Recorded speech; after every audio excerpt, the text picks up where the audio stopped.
You ever sat by the window, just waiting? Waiting for that one person, that one opportunity, that one sign to finally show up at your door. I've spent a lot of time doing that. I'd imagine the sound of their footsteps on the pavement. Getting closer and closer. Their crisp knock on the door that would signal the start of something new, something exciting. I had this whole movie playing in my head. The hero's journey. But like, my journey. And the hero was someone else coming to save me, or start the adventure for me. I pictured it so clearly. Maybe it was a friend from the past, showing up with an apology and a plan to fix everything. Or maybe a dream job offer, hand-delivered, no interview required. Just we've heard about you, and we need you.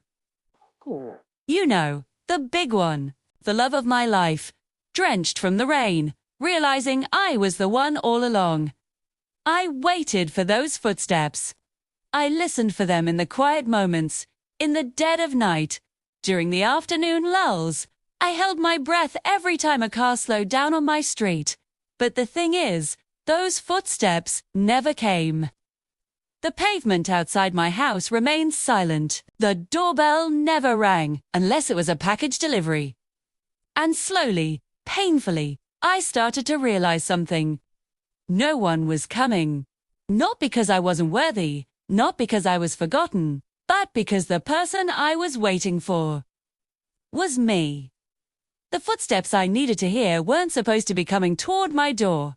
They were supposed to be my own, walking away from it. It's a terrifying thought, isn't it? That there's no cavalry, no knight in shining armor. That the person who needs to kickstart your life is the same one staring back at you in the mirror every morning. For a while, that realization felt like a punch to the gut. It felt lonely. It felt like I'd been sold a lie by every movie and every fairy tale. Where was my grand gesture, my pivotal moment delivered by someone else? But then, something shifted. The terror started to feel a little bit like freedom. If no one is coming to write my story, that means I get to pick up the pen. I get to decide the genre, the plot, the characters.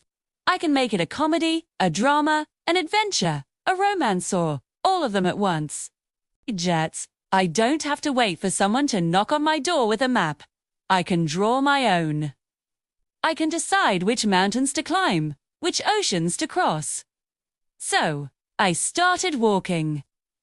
At first, it was just small steps. Leaving the house when I didn't feel like it. Trying a new coffee shop. Saying yes to an invitation I would have normally declined. And, with every step I took away from that front door, I could feel myself getting stronger. I wasn't listening for footsteps anymore. I was listening to the sound of my own shoes on the pavement, creating my own rhythm, my own path. It's not always easy.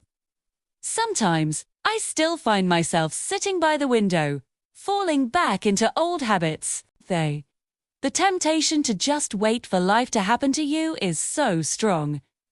But then I remember that silence. That deafening silence of waiting for something that isn't coming. And I remember the thrill of my own 2 feet moving me forward, into the unknown. So, if you're waiting for footsteps, maybe it's time to stop listening and start walking. Your adventure isn't going to knock on your door. It's out there, waiting for you to come and find it. You are the hero you've been waiting for. You are the one whose footsteps matter most. Go make some noise. Thanks for watching, and I'll see you on the path.